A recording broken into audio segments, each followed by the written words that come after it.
All right, I'm going to get things started and moving forward. So, thank you, everyone. Hello, and welcome to the kickoff of Marketing Cloud, the next generation.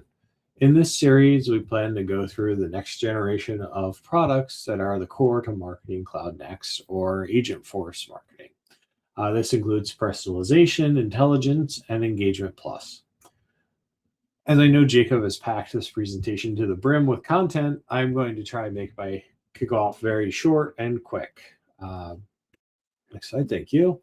First, I want to start by saying thank you to everyone here and to all of the speakers and support from people like Gilda that let us provide this information and support to the community. As I said before, it's about the three tools that no one really talks about that are integral to Marketing Cloud Next. In this session, we will work on breaking these down, what each product can do, how they are different from the previous generation, and a sneak peek or demo of each tool. All right, next is I want to give a quick shout out to those that helped bring this series together. We have the Marketing Champions community that helped connect the speakers together and foster expertise for each of us. How to SFMC for hosting and planning, and of course, Salesforce for lending us Gilda, who is literally the best. Next one is our frequent asked questions. Yes, this will be recorded. You may have heard our little banter in the beginning about some issues. It seems to be working now, so that's good. You will see it on the YouTube channel, hopefully by the next day, but that depends on how technology treats us. All questions should be pushed into the chat window, or if you want, you can have follow-up questions that can be pushed into the Slack channel as well. And speaking of that, you can join us on How to SMC Slack channel for any of your Marketing Cloud questions or needs. Next. So this is an overview of the upcoming sessions. This one today is Salesforce Personalization with me and Jacob. Next, we have Marketing Intelligence with Aishwarya and Ali. Then we follow with Marketing Cloud Engagement Plus with Banu. And then we have Ask Me Anything panel with some tips and tricks that ends things up in the very beginning of February. And then next, of course, we have our forward-looking statements. Essentially, all the products are ever changing and new features and updates are always coming. So don't use this as your source of truth when buying any products or anything. And then next, we're going to have our two speakers for today. There's myself, Greg Gifford, and Jacob Hayes. I'm here mostly to just record and administrate things and let the expert speakers take the lead and provide the knowledge we all want. So with that, I am actually going to pass it to Jacob to introduce himself really quickly before jumping into his presentation. Greg's also here for moral support, just in case anything starts to break from a technology perspective. He looks at me and goes, I feel your pain. But no, it's nice to meet you all. So Jacob Hayes with Accenture, technically a senior manager, but the titles mean really nothing to me at the moment. Where I spend most of my time in Accenture is in three main areas. In CDP technologies, including Salesforce, real-time interaction management technologies, including Salesforce, and MarTech platforms, hence also Salesforce. So I spend my time in the intermittent spaces of each one. And I also have spent a lot of time in the marketing ecosystem with Salesforce, specifically with the old school Interaction Studio before it, obviously was Evergage, transitioned over to Interaction Studio 1.0, 2.0, etc. So it's really nice to meet all of you. As Greg said, I have a crap ton of content. And so I'm going to do my best to cover this as quickly as possible in the session. If we don't get to something today, or if you're asking questions and I can't get to them in the chat, which I know Greg's going to do his best to, forward those over to me, I'll try to respond to you either on LinkedIn, which you saw before, or you can direct message me in different Slack channels. And so with that, just to add a little bit more of what Greg was talking about and what I want to accomplish today, I really want you guys to take out from this session, what the heck is SP? And what does it look like compared to Marketing Cloud Personalization in the past? And then why is the firm foundation of Data 360, previously Data Cloud, previously the other naming convention instructions that who knows when they'll change again, but why is that critical? And then I want a couple of guiding principles to drive us today. One being, there's no such thing as a dumb question. Ask whatever you want in the chat. We have a lot to cover, and demo environments are a pain in the butt. Mine broke last night. So some things are working and some things are not. So for individuals who would love to see every aspect of the platform, I got about 80% of it working. 20% is not. And so why do I say that? Not just to pat myself on the back and make myself feel better that technology doesn't always work. What I want to say is this thing's a journey. As you start to learn SP, you'll realize it's not as quick and intuitive of maybe if you've worked in MCP in the past, but the critical nature of it is you need to understand the firm foundation that we'll set today. And then we'll obviously do our best to work to other sessions in the future.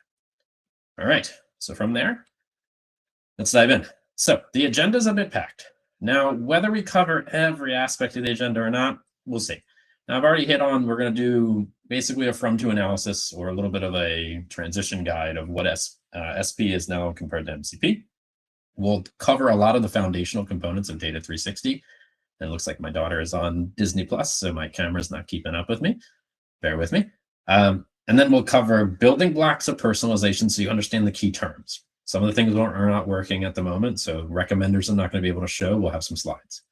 And then what I want to walk through is, all right, if we understand the building blocks, how do we actually deliver a personalized decision with the web personalization application, which again wasn't working on my site. So I'm going to show you guys and walk through what it would look like once you get the JavaScript beacon loaded and put onto the website.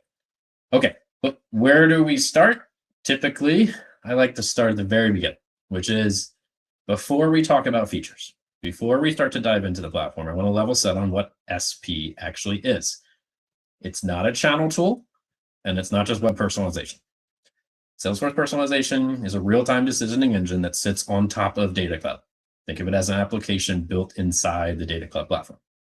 So while Data Cloud unifies identity and data, personalization evaluates the context and decisions of what experience should be delivered to the customer. And so we won't beat this too far to be dead in pulp, but I think the big thing is to understand Data Cloud is needed, and Data Cloud is the crux of this build. So if you're looking at this and going, I haven't spent a ton of time in Data Cloud, or sorry, Data 360, because I can't keep up on naming conventions in the past, it might behoove you to spend a little bit of time in Data 360 before we start diving in and clicking buttons in SP. Okay, so now that we understand a little bit at the very high level about what SP does, which it provides decisions, the next natural question is, well, what's that flow look like?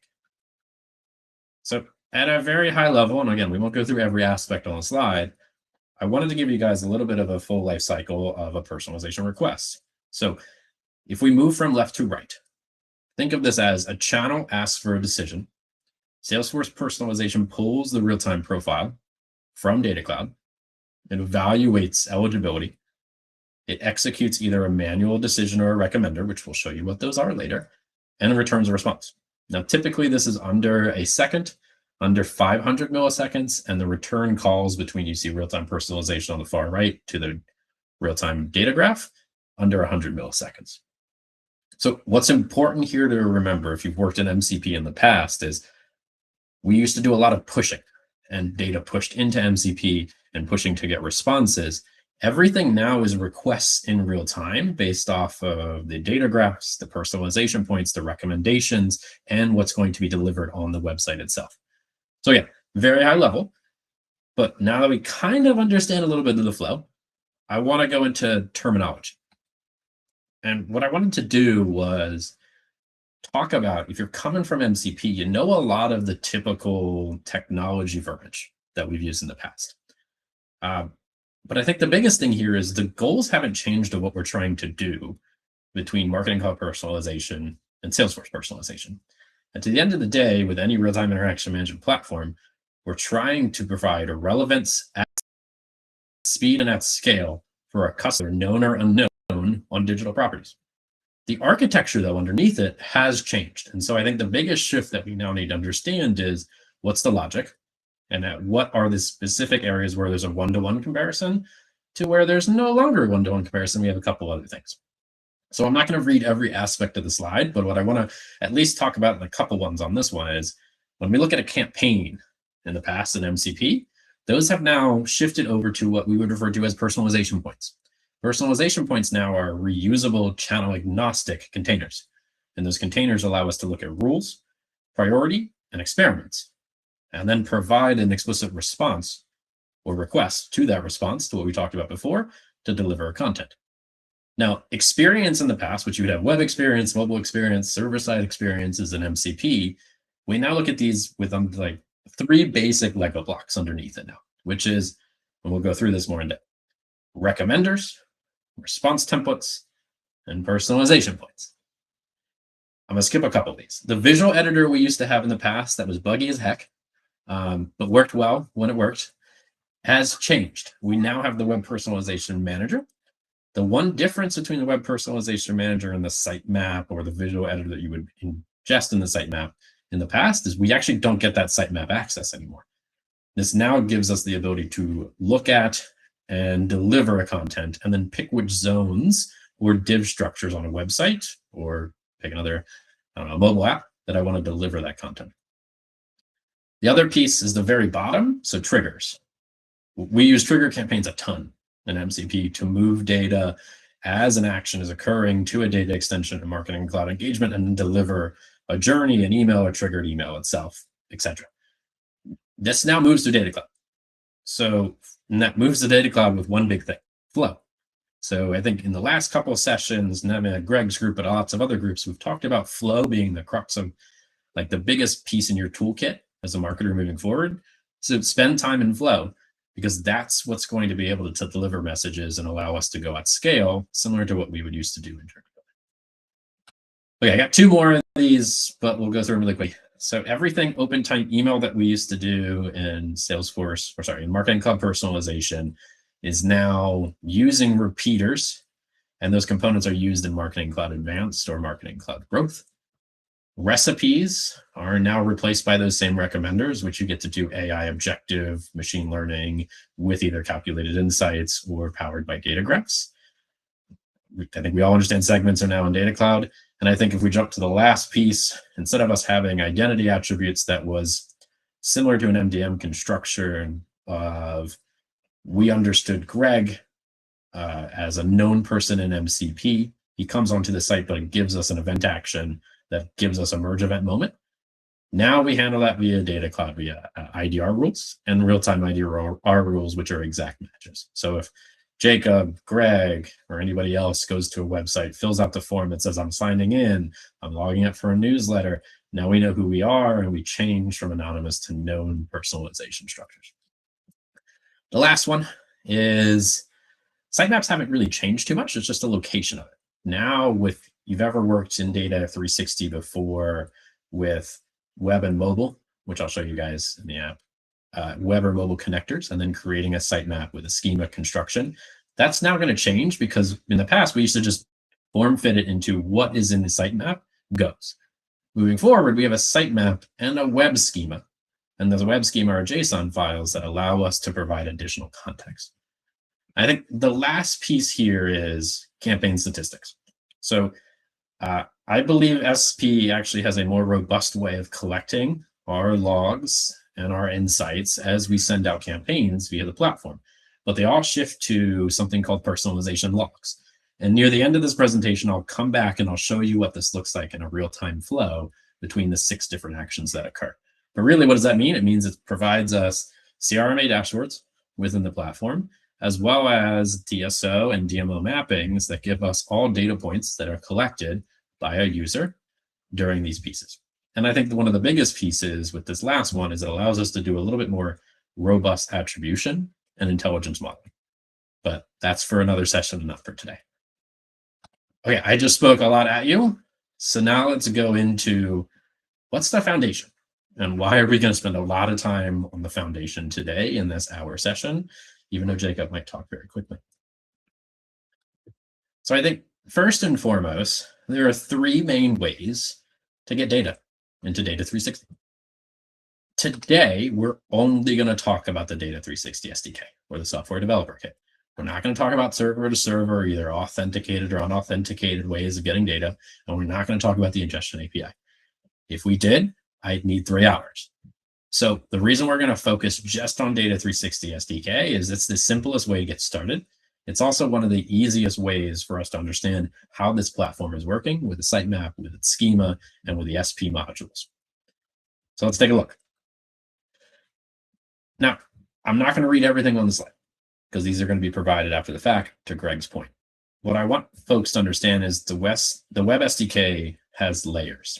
And now that I say that out loud, I feel like I just did a Shrek moment of ogres that are like onions, which have layers. Anyways, so with that, the base SDK handles collection. So I'm going to keep it really high level, TLDR moments. The base SDK handles collection. The sitemap defines structure and meaning. Data Cloud module validates and enriches events, and the SP module is responsible for finding and rendering personalization decisions inside the platform. So each piece has a distinct role, which is why troubleshooting, when you actually get to implement this, usually starts with identifying which layer is failing and did I mess up with either my schemas or do I have the wrong data entering the platform? All right, so once this gets configured, we got to deploy it. Now, deployment is straightforward, but critical when we look at this platform. So each website connector generates a unique script that must be added to the site. Without this, nothing works. This step is typically owned by, you can call this team IT, engineering, website owners, mobile app owners, experience owners, but marketers as a whole need to understand what's required so you can plan your timelines. I think one of the biggest things for me is whenever I get into a conversation with a customer, like, we're going to stand up the SDK. I'm like, great. That requires us to go to your mobile app development team and see where they are in their PI planning. Can they inject the beacon so we can even start to render or collect data? And sometimes that's 6 months out. So plan accordingly. All right. So I'm not going to cover each and every aspect because a lot of these are things that I'd love you guys to take away to start in the very beginning because I want to get to the meat. So let's talk about the meat. There are 5 main areas when we talk about the Web SDK ingestion flow that are critical. So events originate in the sitemap. They get converted and flattened using the standard conversion logic of the Data 360 module. And those are typically standard or custom events, and they have their specific logic in place. Once they're flattened and provided to Data 360, which the web schema validates and puts that into a structure that Data 360 can understand, it then flows into data streams in Data 360 and are finally mapped to data model objects or DMO objects. So there's a couple of key rules here, and I'll show you when we dive into the platform. One event type maps to one DMO. There are behavioral DMOs, there are identity DMOs, etc.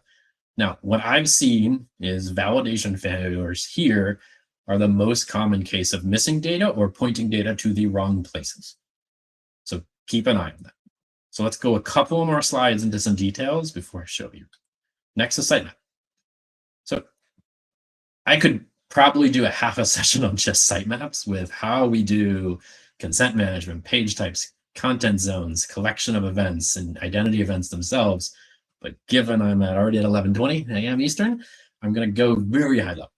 So think of it like this. The sitemap does more than just collect and identify pages. It defines not only those page types, those content zones, those engagement events, those identity signals, but it's essentially the blueprint that tells Salesforce what kind of experience a user is having and where personalization is allowed. So I think the simplest example that we've always discussed in the past with MCP, which is very relevant with SP, is when I come onto my website and I want to sign up for a newsletter. I want to sign in to see more items. Those signups give us knowledge base of who the heck Jacob is versus the anonymous state before, unless you can persist a cookie or persist a value in UTM parameters coming from email, etc. But we have to understand who I am so I know what the right content to show at that moment. And the sitemap is the crux of it. From here, though, this is the new layer. In the past, we didn't have web schemas. We designed what did we want to collect in the sitemap and how did we want to point it to different catalog objects, user profile objects, specific attributes, identity events in Marketing Cloud Personalization. In SP, we're defining the structure for the event data, and it happens with these schemas. So the schemas basically allow us to say what fields are required, what types they are, how events are interpreted, and the schema discipline here is critical, because if you fail with your schema definition of knowledge articles or products or cart order engagement, you're not going to be able to collect the data needed for targeting, reporting, and machine learning needs. So take your time up front to really look through these items. And I'll give you some examples of what some of these look like with their content pieces. So if we look at product view or page view or product purchase, you can see the fields somewhat similar, but we're trying to pass over a structured payload that makes the most sense for SP and for Data 360 to understand. So I'll just do the first one on the left based on time. If we want to look at a view interaction of a product on maybe a PDP page, we probably need to know the product ID, who the heck was viewing it, Jacob, the timestamp of it, and since I don't have enough space on a slide, maybe the color, the size, the category, etc., so that we know what was the person doing, and do I want to use that for personalization? Maybe I want to use it for segmentation, or I want to use it for a recommendation engine in the future. Okay, I said a lot of things. Now let's show you. This is where I get to clicky clicky. Okay, so what I'm not going to do real quick, my camera may not keep up with me, so bear with me, everybody, is I'm not going to walk you through all the setup pieces between Data 360 and SP. What I want to walk you guys through is if you log in to, I don't know, let's go to Data Cloud, which I said it wrong already, Data 360, but it's still Data Cloud in my ears. So if I'm in Data Cloud, there's a couple of things that I'm going to want to do, and I'll go back and forth between the app picker for a second. First and foremost, when you get access to SP, and I'm not going to show you all the permission sets, that's really well documented in help and training and dev docs, you need to go through website personalization setup. Personalization setup is pretty simple. What you need to do once you get access is to start your setup. Now, the setup behind the scenes, I don't remember every aspect of it, so keep me honest. Like I said, it's a learning journey for all these pieces, plus items are changing on a sometimes daily release schedule. Once you set up and start setup, you're going to get different ingestion APIs, and Data Kit is going to actually flow into the platform and give you a starting base of what is needed inside Data 360. It's also going to help you deploy some foundational data, and the foundational data, as you can see, is some objects, mappings, CIs, and other items. And then another area is you're going to have to set up your intelligence dashboard. And your intelligence dashboard is a CRMA dashboard. This is where I had trouble. There are a couple of different permission sets that are not really well known in the CRMA space. So it is actually documented in help and training, but you have to go a couple of layers deep and read it a few times before you go back into your orgs or talk to your customers about, well, I'm going to go clicky standard permission set for CRMA. So if you start to fail here, go recheck permission sets to see, do I have the right CRMA and CRMA analytics access correctly? Once you get it, you install the dashboard. When you install the dashboard, I'm going to show you, because I don't have any data flowing in the environment, hint, things failed. It'll start to show you similar to our main dashboard in MCP in the past, or the reporting dashboards in MCP in the past. The other item is the intelligence setup. Sorry, I already skipped the intelligence setup. What's interesting about the intelligence setup here is also our identity rule sets. So when we start to do attribution modeling, like I talked about in a couple of slides in the very beginning, you're going to have to set those up to what data space by what IDR rule. Now, I've done this already, so I'm not going to rerun it again. It's not exactly intuitive once you click buttons. You're not really going to know too much about how it's running, where it's running. What you need to do is then go look at the attribution model, which I'll show you in a second. I don't have enough time, which maybe, Greg, we could take some hints of a separate session, but when we have Marketing Cloud Next, that's growth, advanced, or other aspects that the rest of the people in this series are going to talk about, as well as some other series before with Popto's group. If we want to do coexistence SKUs to leverage the SDK across, for an example, to provide content recommendations in Marketing Cloud Advanced and its content, this is where you enable it. It's where you start. All right, let's dive back to personalization.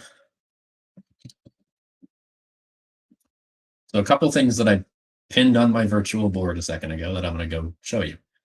When we talk about attributions is noted under attributions. Some of these are created by default when you spin up the actual setup. And when you spin up the setup, you're going to look at it and go, oh, that's great. Wonderful metadata. What's actually interesting is once you start to define your attribution and start to train your recommenders, the analytics embedded dashboards will start to show you how are these specific attribution models working, where are they in funnel stages, how much attribution by decision, by their content. They're actually pretty interesting, in my opinion. So it would be really cool in the next session, maybe they can build this out a little bit more and show you all those pieces. And I think the other one, before I dive into the nuts and bolts of Data 360, is starting about the CRMA dashboard. Well, that loaded much quicker. Is the personalization intelligence dashboard. So this starts to say, what are our ranges? What do we want to look at by personalization types? Which again, you can see things broke, but what are our personalization points that we maybe want to capture? And then you can see what's happening, what are the average unique days, and the data that's flowing through. It's very underwhelming with no data, but bear with me with my STO and in real org. This is very interesting to start to cut down into the data and start to see what am I doing right and what am I doing wrong in my personalization strategy. Okay, great. So that's some of the setup items. Let's go to the critical piece, which is let's go to setup specifically in Data 360, which looks like that shifted over on me. Cut it out. So when we talked about the crux of the foundation, which is your website and mobile apps, this is where you're going to spend a lot of your time in pre-planning and planning. Let's look at the NTO demo site. So this is where you start to enter and build out your sitemap. There are a couple of aspects here because I'm not going to show full sitemaps for NTO. Like I mentioned before, those are their own separate sessions. But I want to call out a couple things on the screen. When you start to build out a sitemap for your website, for your Experience Cloud site, etc., what you need to do is build your sitemap first. And why would I say that before you start to enter in schemas? You want to be able to understand what am I capturing and what do I want to capture with my sitemap, because that influences your schema. So if you've gone through an exercise with your business partners, or if you're leading SP at a client and say, all right, by pages, by the funnel of where a customer comes in or an unknown customer, what are we looking to capture? What's our data? By the moment in time we want to capture it, and where is it actually occurring? Collecting that data up front, either on a development website or whatever's as close as possible to prod, is critical, because you'll start to see, all right, has my sitemap collecting interesting enough information? And if I like it, that'll influence the schemas that I build. And the schemas that you build are fall into line into a couple of categories. And those categories are engagement level or profile level. And so I think some of the most important ones, since this is NTO, there's a lot of things in there that's cart related with your contact point addresses. What about your order and your order items? But I think the biggest ones that you'll start with is what product engagement and website engagement are you capturing? So a little bit of a helpful hint here. When you walk through documentation originally, and we were working with SP just months ago, we did one massive JSON file that gave me all of my different JSON for cart items, contact point, etc. What we started to realize is going one by one through these versus mass uploads allows for an easier way to map your DLO to your DMO. And I'll show the mapping in a second. So what do you want to get from that TLDR statement?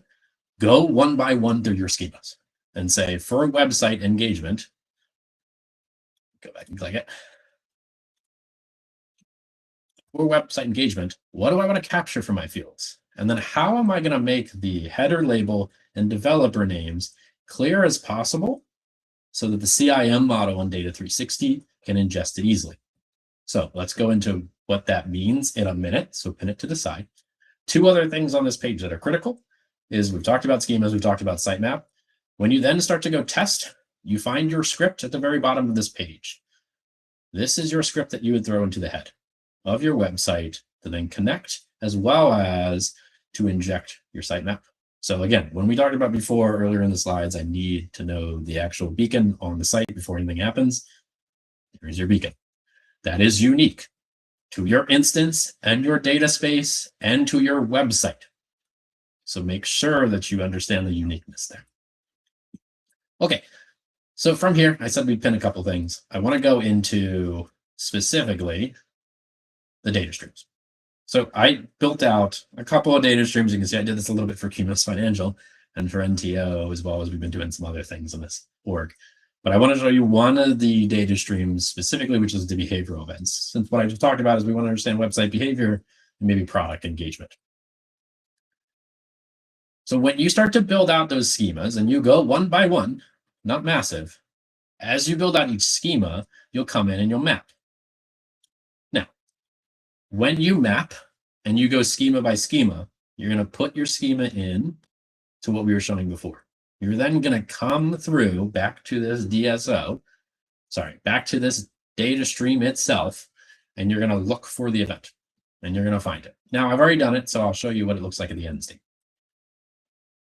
And we'll see how quickly the SDO works today.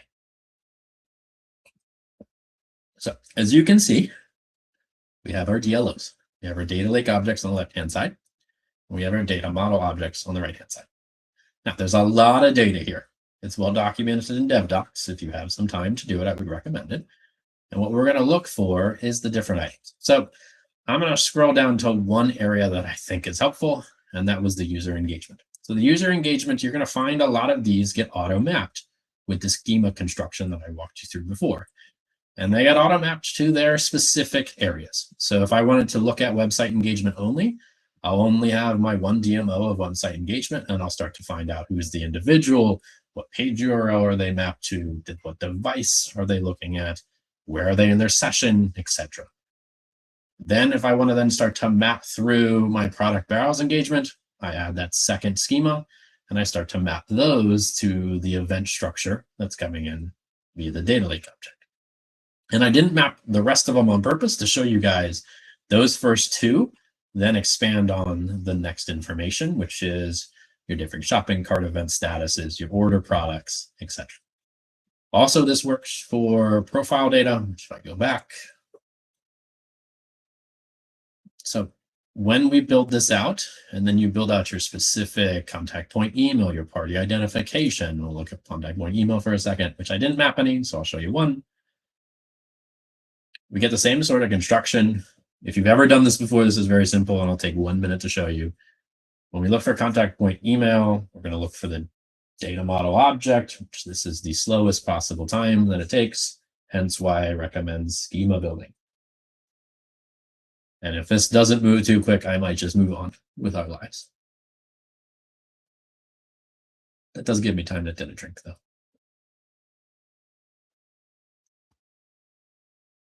All right, we're going to move on because the SEO doesn't love me today. So what you would typically do is with those behavioral events and with those profile events, you would then map to the specific DMO object like we talked about, and then make sure that you're collecting a couple of critical things, event type data, individual data, etc. You then start to build out your IDR rules. Now, when you're building out an IDR rule, and I actually wanted to show this, so I had a moment where my IDR rule was actually not working yesterday, and I always find a moment of things breaking to be interesting to show. When you create an exact match definition, for in this specific example, I want to look for exact match on email, and I want to look for what object and criteria matches to that, which should be my contact point email, and I'm collecting an email address, and it's exact. When you configure this, you run it. Typically, you will see under match rules, it says real time. Mine won't work, but there's no definitive button click to say, do I want to do a real-time IDR rule or an IDR rule that runs on a cache, or typically it's IDR rules in the platform.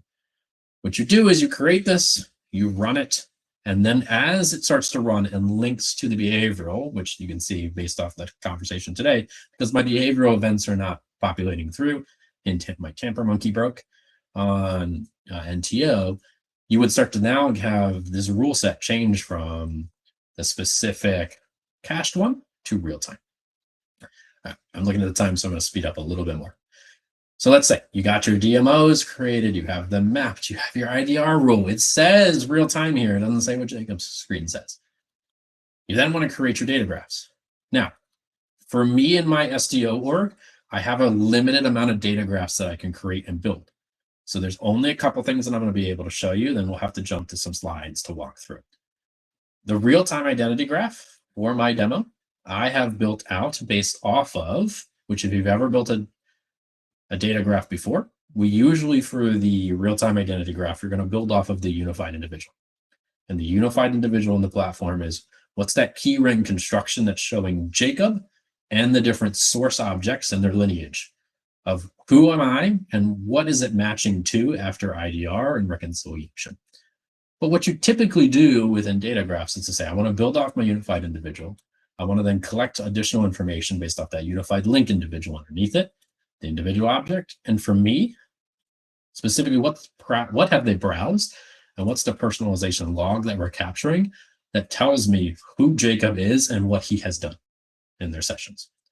This is a very quick process for button clicks, but take time to understand the linkage points by parent to child and what attributes are critical.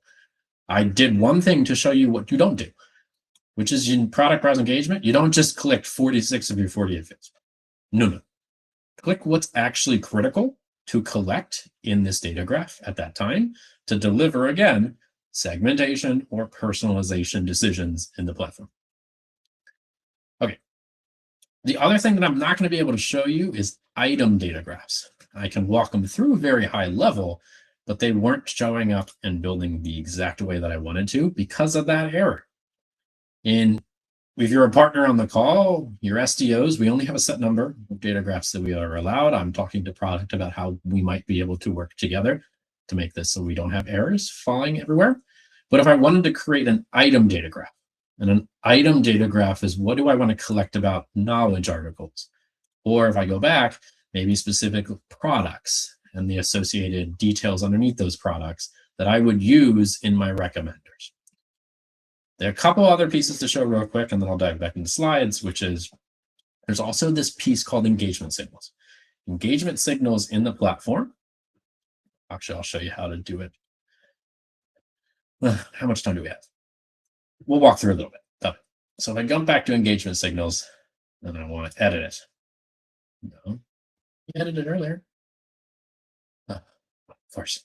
Anyways, when you edit and create this construction, and I have a slide on it, what you're creating with engagement signals is to say, what do I want to check in the platform based off what I'm collecting? For this engagement check, I believe I did checking a specific action or an engagement channel action during a time period on the unified individual. Typically, that would look at, I didn't do any filter conditions, but did they do X number of form fills in a set period of time? When we collect those engagement signals, we don't want to collect every single engagement signal for that form fill. We want to group them together and group them together to a identity form fill attribute or signal that then we will use to say, has someone previously identified themselves and completed newsletter sign up? We collect that information and we handle the metadata. Let's go back to the slides for a few minutes. Let's do 3, and I'll rush through a couple of items real quick. So I think one piece that I wanted to talk about, a second, go back in, clicky.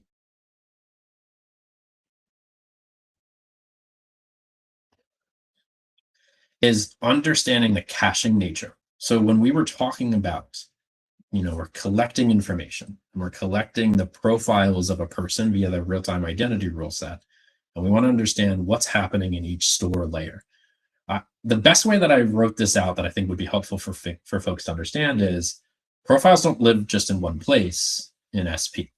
So they move through different layers depending on how active a customer is. So the lakehouse is our system of record or holding the data in the backend. So every profile lives there, but it's not optimized for real-time decisions. We don't want to jump from the lakehouse all the way to real-time store.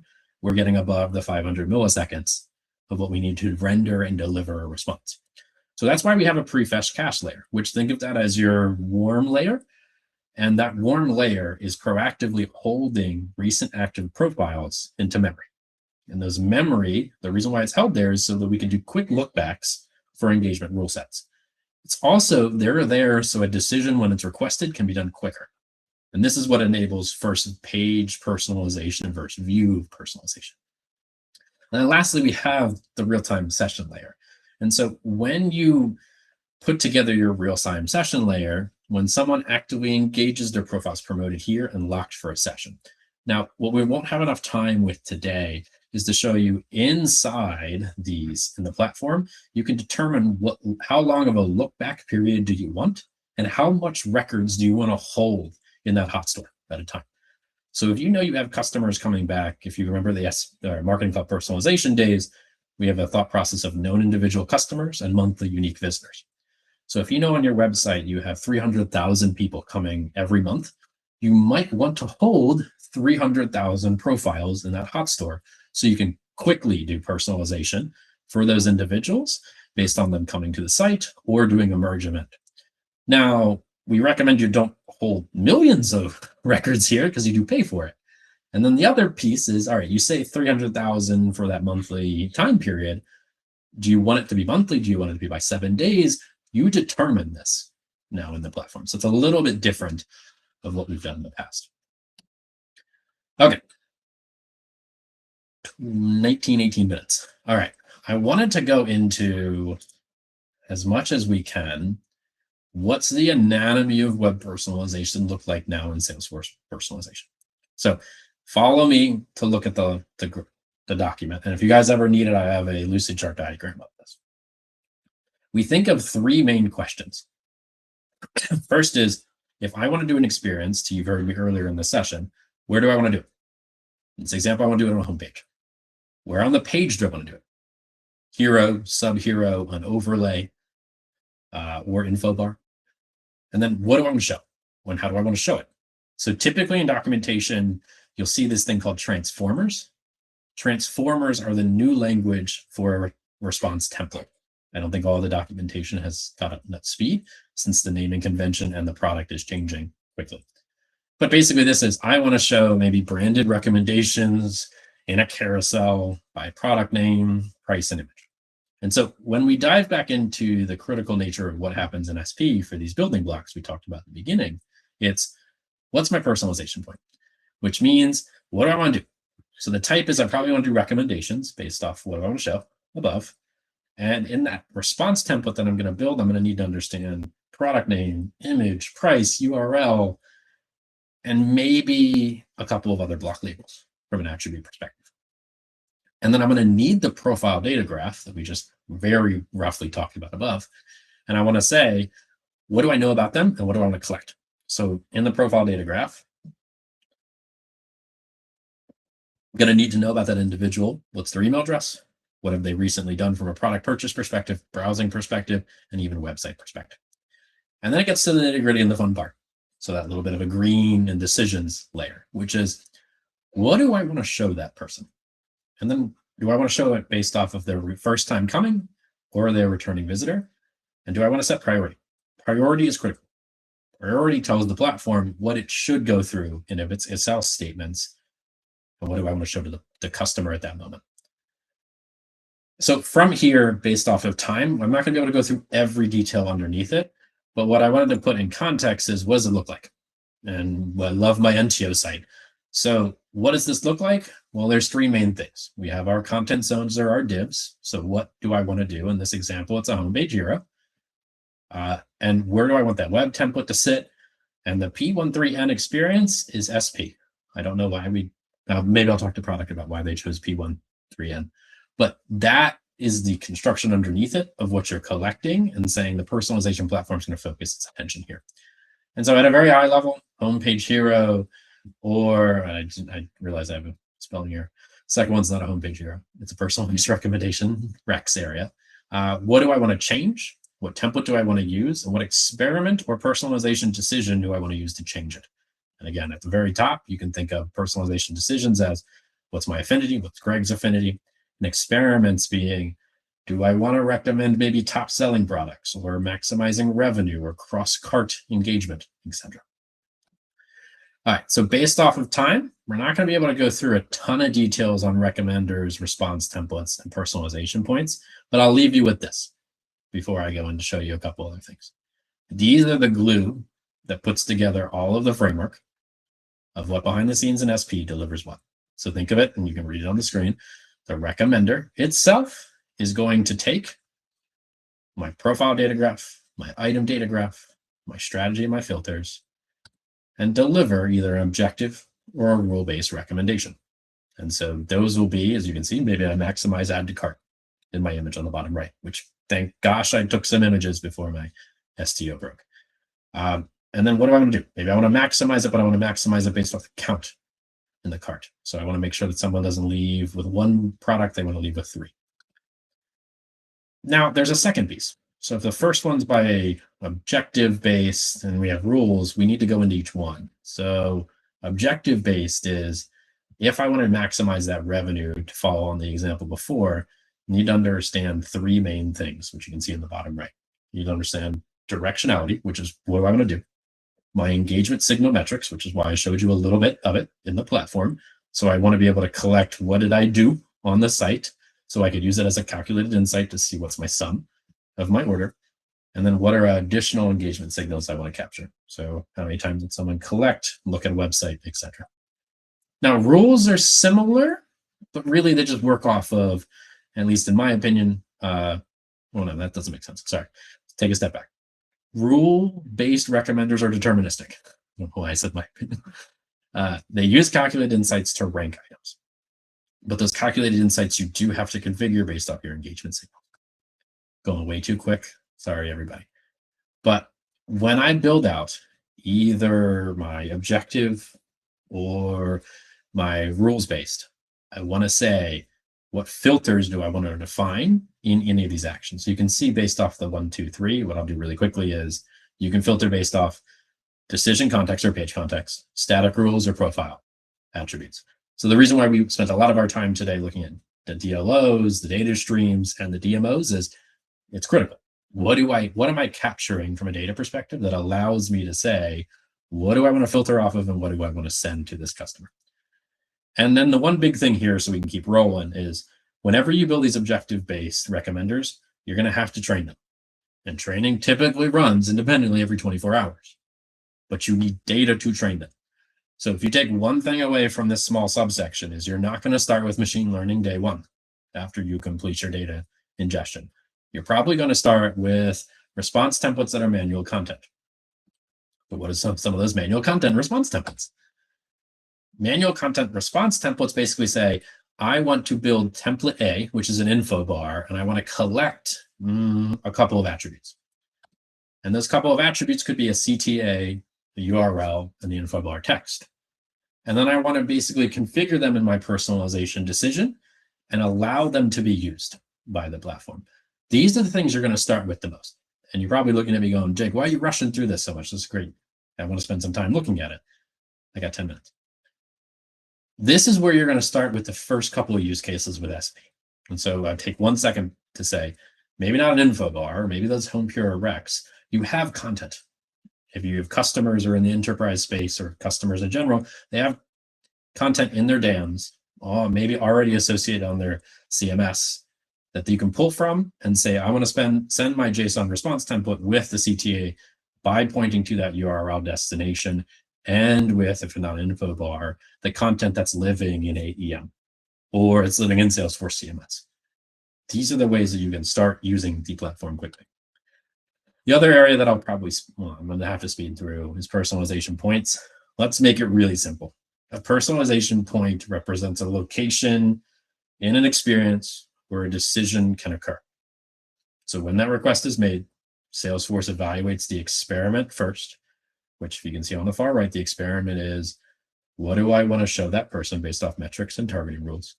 And then what decision do I want to show them based off the priority? And I would have showed you this in the platform, so I took a quick screenshot on the far right, which is very small, but hopefully y'all can see it, is when I build that personalization point of the homepage hero or the info bar, I'm going to build 2 things underneath it. I'm going to build the experiments of what I want to test, and I'm going to build the decision points of who I want to talk to. Do I want to talk to known visitors or I want to talk to, anon visitors, anonymous visitors on the site? There is a 6-step process to build these. These require a profile data graph and maybe an item data graph. which is one of the key areas of where I was not able to finish all of those in the platform. If I have time at the end, Greg, maybe we can run a little long and I'll go a little long and show some things. But these are the 6 main ways to build it.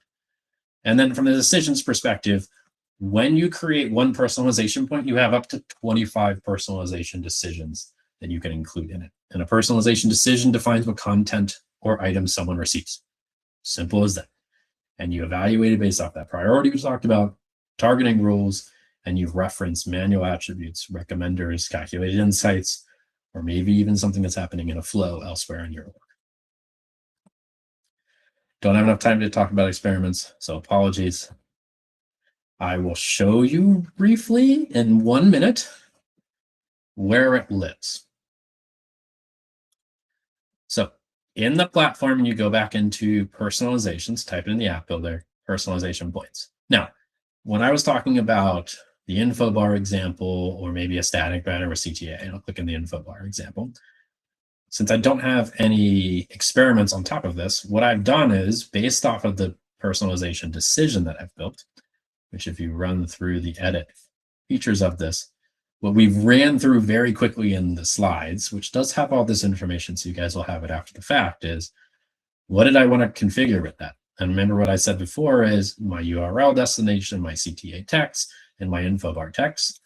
And my rule sets are, come on, you can load, is in this specific example, I want to say, I want to pass this info bar only when they come to the trail running page in NTL.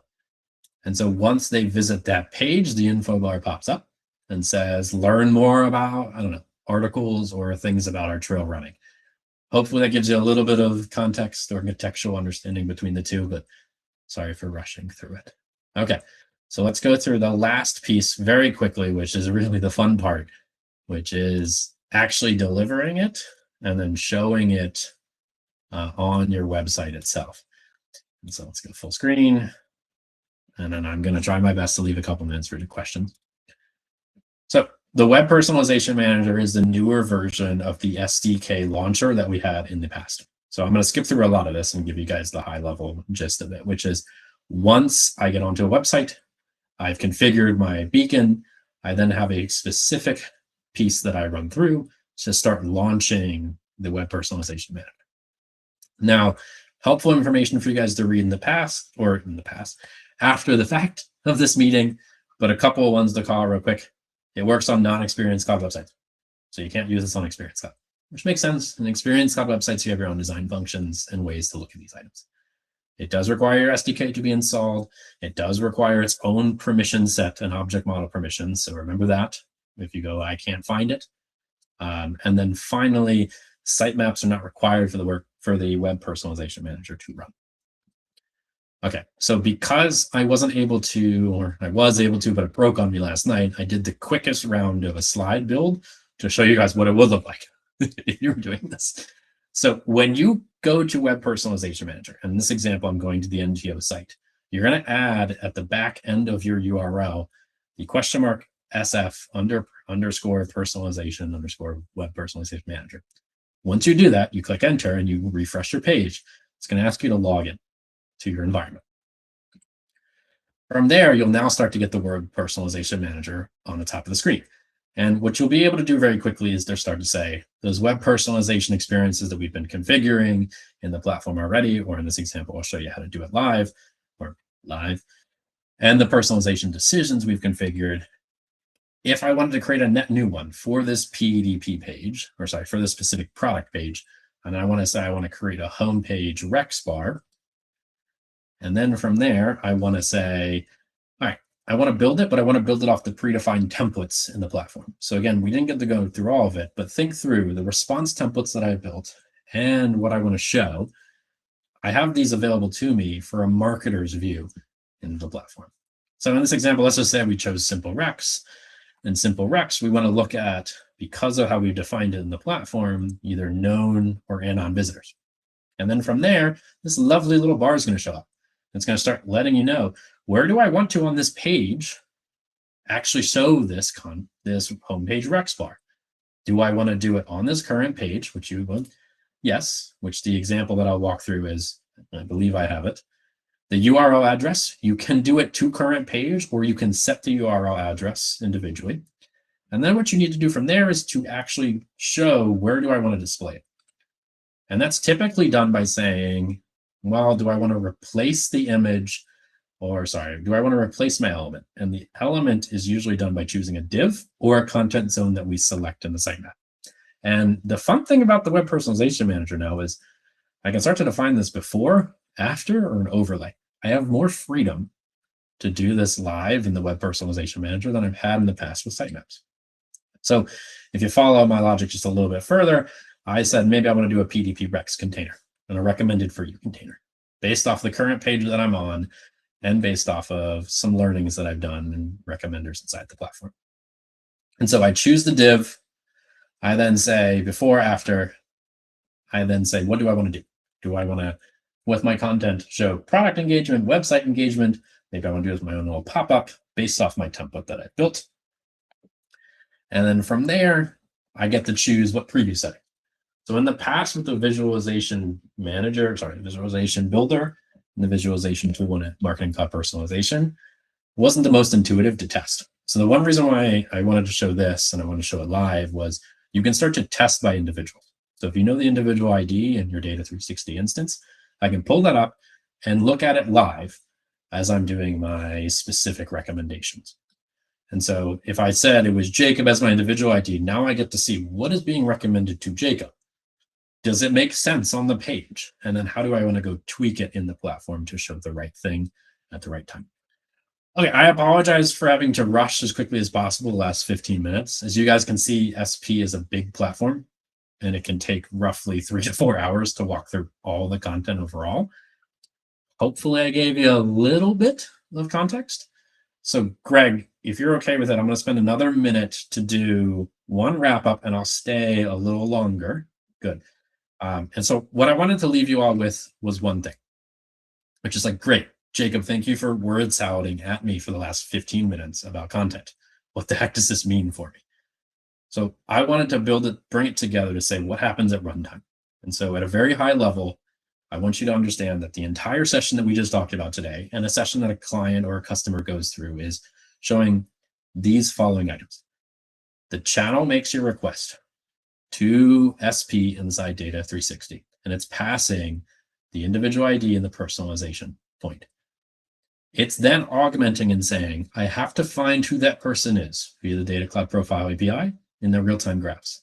And then I need to run through and say, what should they get based off of what we've built in the platform and their priority rules and their decisions, so that the homepage Rex bar shows the right thing.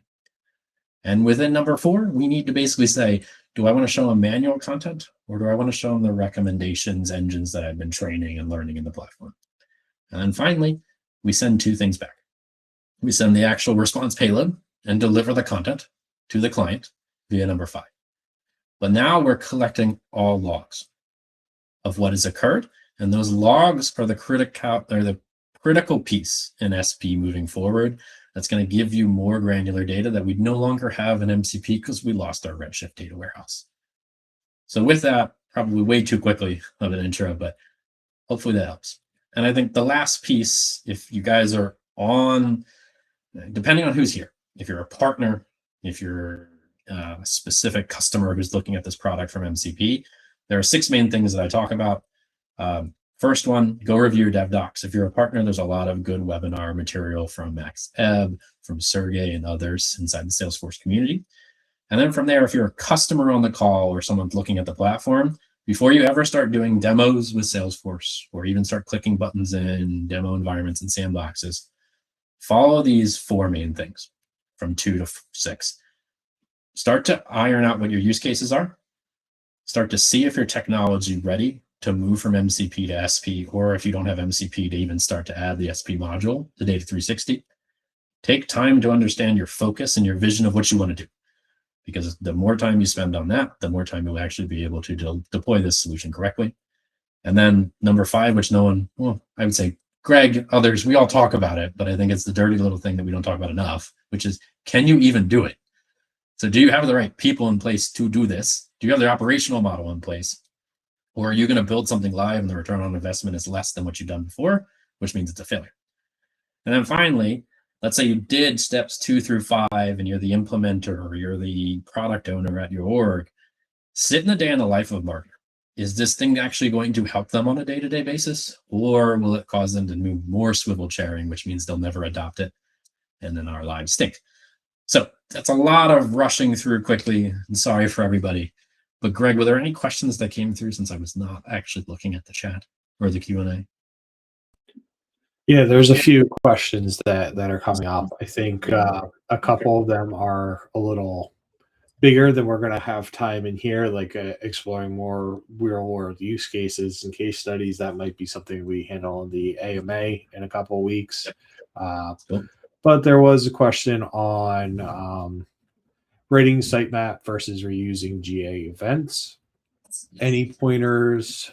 Sorry, I lost the question as I was reading it. Okay. Any pointers on connecting a website with Google Analytics 4 versus writing Web SDK sitemap, and when to use one over the other?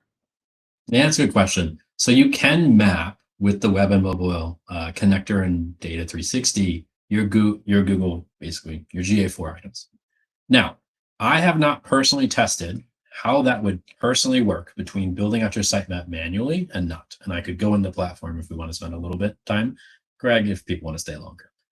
But I think you're in a little bit of a moment where SP is still being built out. And there are multiple ways to ingest data. But I think the crux of the actual answer, without sounding too much like a consultant of, I'll go figure it out for you, is you're going to have to build a sitemap no matter what. Whether you have your understanding from GA4 or you define it yourself via the sitemap structure, you're going to have to build a sitemap anyways. So if it's easier to augment into Data 360 the GA4 data for behavioral ingestion information so you can build segments to push to Marketing Cloud Advanced or back down to Marketing Cloud Engagement, walk that path. And then start to look at, with SP, what is the right way I can build a lightweight sitemap to augment additional data that GA4 doesn't give me, and then allows me to deliver a content piece. Probably not the best answer in the world since we're flying the plane, while we're building it, but that would be my first attempt at it. Awesome. I think probably have time for one more. It's a little, there's a couple here. This one might be a quick answer, and then if not, then we might call it from there. If it is, then I have one more. But it's asking if SP is open source in the Salesforce developer org. Depends on what you mean by open source. You can find all of the relevant API construction in DevDocs. You can find when you're building a sitemap and you're collecting the data, you can understand I can build that programmatically via the APIs or via point and click. From there, I think maybe put it to the Ask Me Anything session, Greg. So if someone wants to come back a little bit more targeted what open source means to you, then we can go from there. Fair? Awesome. Hopefully. Yep. Person. Yep. And then this one, probably part of it would go to the AMA because it's asking real time use cases, but it seems like they're concentrated on where they can use the WPM and what the use of the real-time SKU is. So okay, yeah, I think I have like a 30-second, maybe 45-second answer, and then let's do a more deep dive one, the AMA. So real-time is available to us now. So I know it was a little dirty of a word that was said for a while in the Salesforce ecosystem with Data 360, but given the milliseconds that we can collect information, grab a real-time identity graph, and serve content back, you're now close to parity of the industry. And so when we think of real-time scenarios, I think we talked through at least a little inside the session. So this is where we'll take it in the AMA piece, Craig, is if I want to deliver based off first time landing on a page, the changing of a homepage hero because you think based off a referring URL that I have come from paid search that's on hiking information, you can do that now with SP. Now you can also do that within Marketing Cloud Personalization still as a product. So the determination now comes, how much does it cost for you to get the real-time identity and its pipeline within Data 360? And Greg's gonna laugh at me, is the juice worth the squeeze to do it in SP at the moment versus if you have MCP already deliver it, or if you have other technologies out in your technology stack, maybe you hold a little bit. So we can go a lot of different ways with that question, the AMA session, but there are a lot of use cases that are available to you right now. And I think the biggest thing that held me back when I was first learning was I kept thinking in the predefined templates or custom templates ways of MCP in the past. Whereas, as you roughly saw today, you have freedom to build what you want now. And you're not defined to this specific template by this JSON construction, by this JavaScript and HTML and CSS. You're not going to do what you want. It's just how do you do it? And is it worth the time, level, and effort to do it itself? Awesome. Thank you. Yeah, I think at this point we're going to kind of call it. If you have any other questions, last chance to put it in the chat. Outside of that, I want to thank everyone for coming and for attending. I just put the link to the next session to register inside of the chat at someone's request. Feel free to jump in there and register if you want. Next one will be next week, same time, same place. Well, different link, but same bevy event. So thank you, everyone, and hopefully we'll see you next week. Thank you all.